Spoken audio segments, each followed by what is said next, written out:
Mesdames, Messieurs, bonsoir. Bienvenue dans la place de l'info. J'espère que vous allez bien. Regardez comme il est beau, tout bronzé. Il revient de 3 semaines de vacances, Thierry Paulme. Vous avez bonne mine, hein? Merci. Vous nous avez manqué? Eh ben écoutez, vous aussi. Ah, quand même. Je dis ça, on est je me suis fait content. engueuler. Donc... Bon, cher Thierry, évidemment, vous êtes un expert météo. Je ne le suis pas, mais je me suis quand même un peu amusé à aller voir quelques sites de prévision météo jusqu'au 20 décembre. Alors moi, de mon côté, la semaine dernière, j'ai pas de trop bonnes nouvelles. Vous êtes l'expert et celui qui sait clairement est-ce qu'il va neiger d'ici le 15 décembre. Clairement, non. non, il n'y a C'est rien. sûr.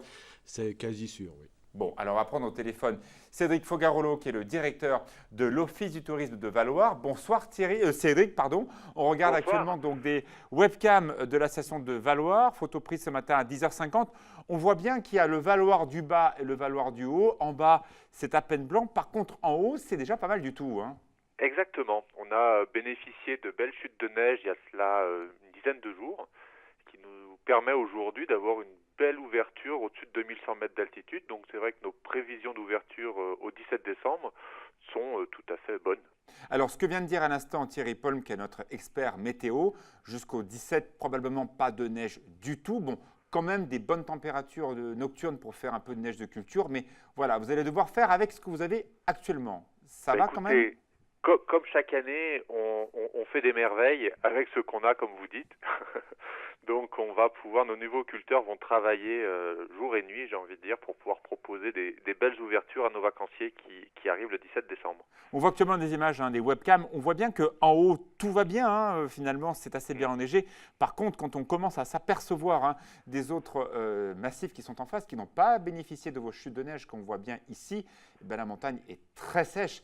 Elle est très sèche dans le Beaufortain, elle est très sèche en Tarentaise, au Pays du Mont-Blanc également. Donc vous êtes plutôt mieux loti que d'autres massifs qui ont eu beaucoup moins de neige. Bonne saison, en tout cas. Je vous appelle tous les prénoms ce soir. Cédric, on se reverra très bientôt. Et voilà, amitié en tout cas à tous nos amis de Valloire en Maurienne. Michel Bouvard, vous êtes élu de Maurienne. C'est pour ça aussi qu'on vous a pris une station que vous connaissez bien. Bon voilà, cette fois-ci, la Maurienne s'en sort plutôt mieux que d'autres massifs, hein. Oui, la Maurienne a de la chance, d'ailleurs comme les Hautes-Vallées, de bénéficier à la fois de l'enneigement quand il vient par l'ouest, mais aussi de retour d'est. Il y a eu des chutes importantes de retour d'est. Alors, c'est vrai que la semaine de Noël, depuis quelques années, est moins enneigée. 4 ans consécutivement. Les gens skient un peu moins à Noël. Ce qui aide aussi, viennent plus pour le séjour en famille. C'est plutôt au jour de l'an que... Voilà. Bien, on fera un point évidemment, Thierry, météo tout à l'heure. Fanette de Buisson, bonsoir. Alors, c'est un sujet qui n'est pas tout à fait lié à la météo, mais un peu quand même, parce que quand il y a un anticyclone, on reparle bien sûr des polluants. Cela concerne principalement la vallée de l'Arve, mais pas que. Et là, justement, reportage Emmanuel Jaude sur le futur plan de prévention de l'atmosphère, deuxième version. Voilà, deuxième version qui va être préparée avec le nouveau préfet de Haute-Savoie. Donc, on suivra ça de près. Emmanuel, en fait, a rencontré les associations qui sont régulièrement mobilisées sur la question. Effectivement, depuis le 25 novembre, je crois, on a dépassé les seuils d'information et maintenant d'alerte. Absolument. Deuxième sujet qui vous intéresse aussi, Michel Bouvard, vous aimez beaucoup l'innovation, Fab Lab, donc avec un concours. Voilà, donc c'est les associations qui soutiennent tout ce qui est impression 3D. Il y en a en Savoie, en Haute-Savoie. Et là, ils organisent un concours en fait pour que les jeunes puissent créer différents objets et les imprimer en 3D. Et puis il y aura un concours organisé en début d'année. C'est Olivia Boisson qui nous en dira plus. Dans le journal, dans 26 minutes. Merci à vous deux. Tout de suite, c'est la place de l'info.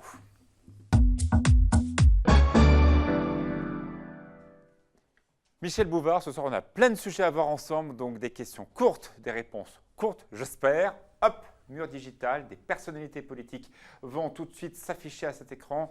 Juste un petit commentaire des personnalités que l'on va voir tout de suite. Matteo Renzi, ce matin, a annoncé sa démission. Vous en pensez quoi ? J'en pense qu'il est resté comme chef du gouvernement italien pendant 3 ans, ce qui est déjà un quasi-exploit.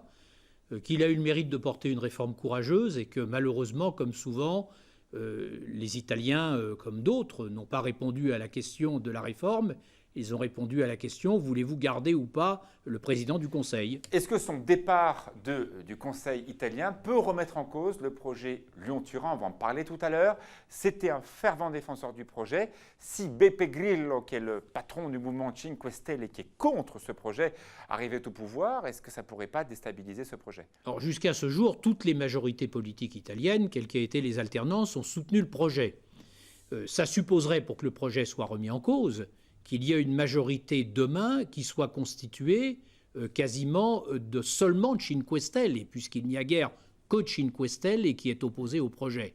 Alors, je ne vois pas comment demain, compte tenu du système électoral italien, un seul parti politique puisse réunir plus de la moitié des suffrages et d'avoir plus de la moitié des sièges au Parlement.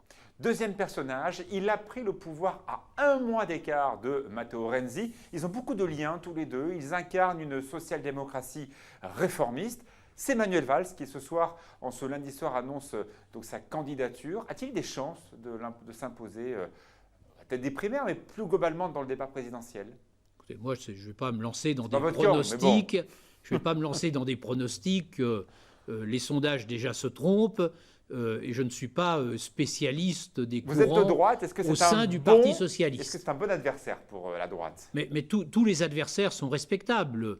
Manuel Valls, il a eu le mérite d'essayer de conduire une majorité dont on voit bien qu'elle est fragmentée, qu'elle est en désaccord sur des sujets fondamentaux. Il faut lui reconnaître ce mérite. Troisième personnage, il vient de l'emporter en Autriche, Alexander Van den Bellen, qui a donc emporté cette élection importante, très attendue, qui a empêché l'extrême droite de l'emporter en Autriche. C'est un pays alpin important, il y a beaucoup de choses que l'on fait avec l'Autriche. Bon, le score n'est pas non plus énorme, hein. C'est 53 contre 47, donc il y a 47% des Autrichiens qui ont voté pour un parti d'extrême droite. Oui, mais il y a un an, l'écart, c'était 30 000 voix. Et c'était les Autrichiens résidant à l'étranger qui avaient fait pencher la balance du côté de Van der Bellen. Mais attention, il y a des législatives l'an prochain, donc il pourrait y avoir un second match. Hein. Oui, mais je crois que c'est une grande satisfaction. Il ne faut pas se voiler la face. L'Autriche, au regard de ce qu'elle représente, de ce qu'a été son passé, le fait qu'il y a eu ce sursaut du peuple autrichien, je pense que c'est un excellent signe pour la démocratie. Bon, d'autant qu'on ne rejouait que le deuxième tour et que donc les cartes n'étaient pas rebattues puisqu'il n'y avait le scrutin qu'entre ces deux candidats. Nous allons maintenant nous intéresser aux conséquences de cette primaire à droite. Vous êtes un élu républicain de droite, un personnage dont l'ombre a vraiment plané pendant toutes ces primaires. C'est lui, vous le connaissiez, Philippe Séguin. Qu'est-ce qu'il aurait dit de ce débat et de la victoire de François Fillon ? Et moi, je ne suis pas là pour faire parler Philippe Séguin, vous connaissez bien. Qui n'est plus là. Là, c'est d'ailleurs pendant son retrait de la vie politique, puisqu'il s'était laissé pousser la barbe. Philippe Séguin, il a exprimé un certain nombre de choses dans une situation qui n'est pas la situation d'aujourd'hui. Il a exprimé un certain nombre de préoccupations qui, en revanche, se sont révélées fondées. L'absence de gouvernance économique de l'Europe, l'absence de projet politique de l'Europe. Et on l'a vu avec les c'est ce qu'on a payé avec la crise monétaire, que d'ailleurs Nicolas Sarkozy a plutôt bien gérée. Aujourd'hui, nous sommes dans un monde qui a changé depuis la disparition de Philippe Séguin, avec la montée du numérique, de l'économie collaborative, des mutations de la société qui sont très profondes, le phénomène des migrants, la déstabilisation du Proche-Orient. Donc, autre histoire, autre débat. Voilà, autre histoire, autre débat. En revanche, il y a une chose qui reste vraie, c'est qu'il était attaché à une forme sociale du gaullisme, à un message qui s'adressait pas seulement, je veux dire, aux plus puissants, mais qui s'adressait aussi à l'ensemble de la population, avec ce besoin d'accompagner les plus fragiles. Je pense qu'il faut que la droite et le centre restent attentifs à ce message. Dans ce mouvement proche de Jacques Chirac, et en tout cas proche de ce qui aurait pu être incarné le mouvement d'Alain Juppé, un homme était très clairement présidentiel, enfin en tout cas Premier ministrable. On l'affiche sur l'écran, il s'appelle Hervé Guémard. Il manque peut-être cette marche-là de devenir Premier ministre. Qu'est-ce que vous en pensez ? Écoutez, les premiers ministrables, je ne dirais pas qu'il y en a presque autant que des parlementaires. Beaucoup considèrent qu'ils peuvent l'être. Premier cercle d'Alain Hervé Juppé. Gaimard s'est beaucoup investi dans la campagne d'Alain Juppé, notamment sur la construction d'un projet dont je pense que c'était un projet intéressant.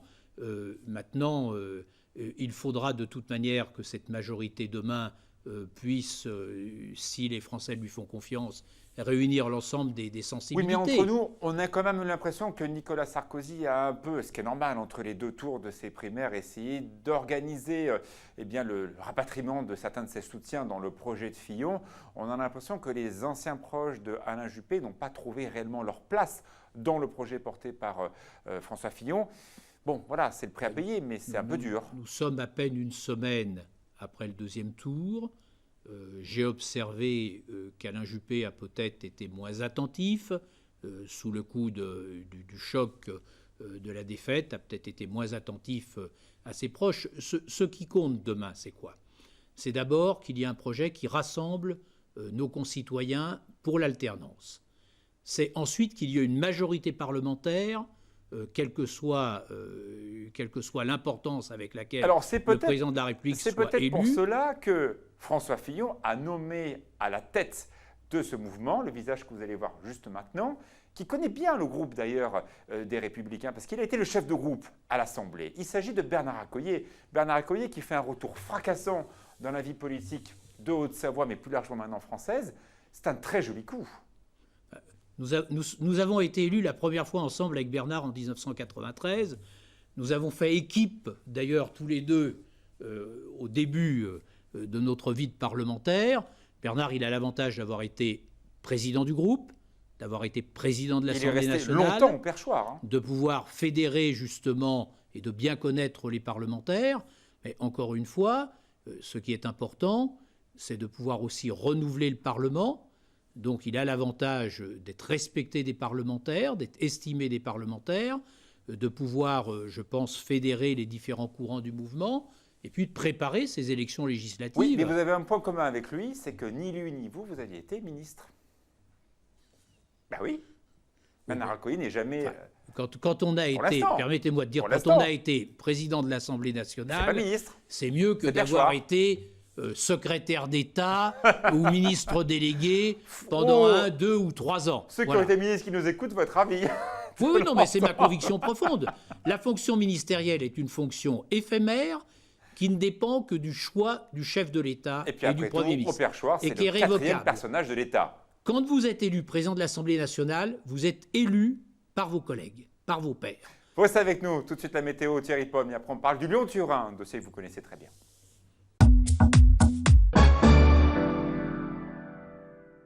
De retour dans la place de l'info en ce début de semaine. Thierry, bien sûr, les regards se tournent vers le ciel. Quel temps pour ce mardi? Eh ben, on n'aura pas beaucoup de changements par rapport aux jours précédents. On va garder ce même type de temps, à savoir ces bandes grisailles encore en matinée. Ça se dissipe ensuite avec le soleil qui brille. Quelques petits nuages élevés. Allez, pour faire joli demain après-midi. Ça remonte un peu les températures? Ça remonte un tout petit peu là sur cette deuxième partie de semaine. On va sans doute avec le soleil dépasser les 10 degrés sur Annecy ou encore sur Chambéry et Aix-les-Bains, un peu moins dans le bassin genevois. On va rester un peu dans une petite fraîcheur. Mais globalement, ça remonte un tout petit peu. Il y a une version de température le matin, vers 1500 mètres à peu près. Donc, ce qui veut dire que jusqu'à 1500, on peut faire de la neige. Entre 1500 et 2000, les températures ne sont pas assez froides. La version de température n'est pas très marquée. D'accord. Voilà. Donc on pourrait quand même produire un peu de neige. On pourrait quand même essayer. Après, ça va dépendre des endroits aussi. Ça fluctue beaucoup suivant les endroits en ce moment. Bon, pour l'instant, rien à signaler, pas de neige. Jusqu'au 15, ça c'est sûr. Alors là, pour l'instant, jusqu'au 15, c'est quasi sûr qu'il n'y ait pas de neige. Pas de perturbation. Alors une petite perturbation dimanche. On avait espéré qu'elle donnerait quelques chutes de neige vers 1500, 1300, 1500 mètres d'altitude. Puis en fin de compte, plus on va vers la fin de la semaine, plus elle s'effiloche, plus on va avoir que des nuages et pas de précipitations, malheureusement. Ok. Merci beaucoup Thierry. Ne manquez pas Sport 8 dans 40 minutes. Sylvain Fesquet est l'invité de Sébastien Germain. 5 jeunes de Rhône-Alpes à s'être regroupés, ont pratiqué ce sport à haut niveau. Il n'existait pas encore de structure. Dans d'autres sports tels que le VTT, il existe des structures adaptées. Du coup, l'idée c'était de se regrouper ensemble, pratiquer parce que partager à plusieurs c'est toujours préférable, et aussi d'essayer de promouvoir notre discipline en amenant des gens à venir nous connaître, à venir partager sur les événements. Et après encore un autre projet qui était de montrer une façon écologique en fait de faire du sport, essayer de lutter un petit peu contre les gens qui jettent des déchets aussi. Sylvain Fesquier, l'invité donc de Sébastien Germain. Michel Bouvard est avec nous, sénateur des Républicains de Savoie. On va parler d'un projet que vous connaissez très bien, il s'agit du Lyon-Turin. Actuellement, c'est une étape très importante du chantier, proche d'ailleurs de la Maurienne, dans les premiers mètres de ce tunnel. Et bien voilà, il y a une découverte presque géologique. Il s'agit d'une poche de houille, donc c'est du charbon. Ça complique la tâche des ingénieurs, mais vous allez voir, ils sont très forts. Ils avancent pas à pas. On regarde ce reportage, on parle du projet juste après. Le poids des terrains qui apporte énormément de contraintes en profondeur, c'est-à-dire qu'ils se referment lors des travaux d'excavation. On a observé ici des convergences maximales de l'ordre de 80 cm à 1 mètre, ce qui est très important pour ces terrains. Cette grande zone instable, composée de schistes houliers, se caractérise également par de fortes convergences et par d'importantes venues d'eau sous pression, jusqu'à 58 litres par seconde. Au niveau du creusement, tout simplement, c'est un peu comme si on creusait dans des ardoises ou dans quelque chose qui est vraiment pas bon. Et ça s'éboule un peu tout seul et ça converge énormément. Pas évident, on voit ce travail de ces grands experts. Je suis très content d'ailleurs de voir des femmes qui font ce métier. Mais c'est vrai que dans ce Lyon-Turin, alors côté italien, on retrouvait donc clairement des énergies radioactives parce qu'il y avait de l'uranium dans la partie donc italienne du tunnel. Là, c'est de la houille côté française. Ça paraissait incroyable cet énorme tunnel de 50 km. 57. 57. En fait, d'abord, ce n'est plus un projet. Oui, c'est un chantier. Travail, on est d'accord. Voilà, c'est un chantier, il y a 450 personnes sur le chantier, côté français. C'est un chantier qui donne du travail. Nous étions vendredi soir avec plusieurs élus de la Maurienne, avec Yves Durbet, avec Émilie Bonivard, à l'inauguration des nouveaux locaux de Bel Air Industrie. Voilà une entreprise de la vallée qui travaille pour le chantier du Lyon-Turin en fournissant des équipements pour le tunnel. Alors après, c'est un chantier technologique. C'est un chantier technologique en ce sens que ça mobilise évidemment tout ce qu'on trouve dans la technologie des tunnels et dans les contraintes. La convergence houillère, c'est un problème. Ils savent faire, mais on les sent un peu inquiets, franchement. À l'image de ce qu'on vient de voir, on les sent... Enfin, écoutez, moi j'ai été il y a quelques semaines seulement sur le chantier avec Nathalie Kosciusko-Morizet, qui avait d'ailleurs signé l'ordre de service à l'époque. Je n'ai pas senti les ingénieurs particulièrement inquiets. Ils expérimentent de nouvelles solutions, comme nous avons eu des problèmes géologiques, j'en ai le souvenir, pour le tunnel du Fréjus avec les carnioles, c'est-à-dire des compressions rocheuses, qui était un autre type de problème. Voilà, ça fait partie des aléas d'un chantier souterrain, avec aujourd'hui, je crois, une maîtrise technique de la part des ingénieurs qui sont capables de traiter cela. Avez-vous une idée du jour auquel on va inaugurer ce tunnel? On Aujourd'hui, disait en 2000, 2012, 2015. Bon, là, on est en 2016, bientôt 2017. la différence entre 2000 et aujourd'hui, c'est qu'aujourd'hui, le chantier lui-même, le chantier principal est lancé. Vous avez une date? C'est-à-dire, l'échéance, elle est connue. Voilà, l'échéance, elle est connue, elle est autour de 2029. 2030, pour dire les choses. 2030. Donc les financements sont en place. Ça ne bougera pas. Quel que soit un François Fillon qui pourrait essayer de trouver des économies à droite à gauche, quel que soit un gouvernement italien qui pourrait tout remettre en cause, pour vous, ce financement ne bougera pas. Il est Comment clair. Imaginez-vous qu'on puisse arrêter un chantier qui est engagé aujourd'hui à hauteur de 20%? Ce qui est percé ou engagé, c'est 20% de ce qu'il y a à excaver. Ce qui a été dépensé, c'est plus d'1 milliard d'euros. Ce qui est en cours aujourd'hui en Maurienne, c'est 400 millions d'euros qui sont engagés. Comment imaginez-vous que demain, on considère que le report modal de la route sur le fer ne soit plus une priorité? Est-ce que le projet suisse qui va être inauguré la semaine prochaine, le tunnel du Saint-Gothard, qui est très comparable au projet français, là aussi plus de 50 km, est-ce que le fait que ce tunnel qui va être inauguré la semaine prochaine ne met pas encore plus la pression? Les Suisses l'ont réalisé avec les Italiens, pourquoi pas nous? Alors, les Suisses, ils ont réalisé leur tunnel avec eux-mêmes. Oui, bien sûr, tout seul, on est d'accord. La difficulté peut-être de l'exercice pour le Lyon-Turin, c'était qu'il y avait 2 États et l'Union européenne. Donc 3 partenaires sur le financement. Les Suisses, il y a eu une votation en Suisse, ils ont décidé de lever la ressource pour faire le financement et ils ont engagé les travaux. Et ce que je dis toujours, c'est que la Suisse est un pays de montagne, nous sommes un pays avec des montagnes. Donc la problématique du transport n'est pas vécue de la même manière lorsqu'on est en Suisse que lorsqu'on est en France. Mais est-ce que ce précédent va changer le prisme des choses? Au-delà de cela, ça montre quoi? Ça montre, parce que toutes les traversées nord-sud sont en train de se faire, que la traversée est-ouest devient une nécessité. Nous avons, pour la première fois, à nouveau dépassé les trafics de 2008 sur le littoral méditerranéen. Les trafics se sont accrus de 4% l'an dernier, de 6%. Donc les trafics sont repartis à la hausse en matière de trafic poids lourd. Et donc aujourd'hui, la nécessité d'avoir le report modal pour respecter nos engagements sur la Convention alpine, pour protéger l'environnement, tout à l'heure il était question de la pollution, c'est plus que jamais, je veux dire, indispensable. Et le chantier aujourd'hui, il est engagé, il a ses retombées. La région a enfin, grâce à Patrick Mignola et Émilie Bonivard, signé également la convention sur l'accompagnement du chantier. La région forme des personnels. Donc rendez-vous dans 13 ans pour l'inauguration. Rendez-vous dans 13 ans pour l'inauguration. Merci beaucoup, Michel Bouvard. Tout de suite, la météo et le journal Fanette de Buisson.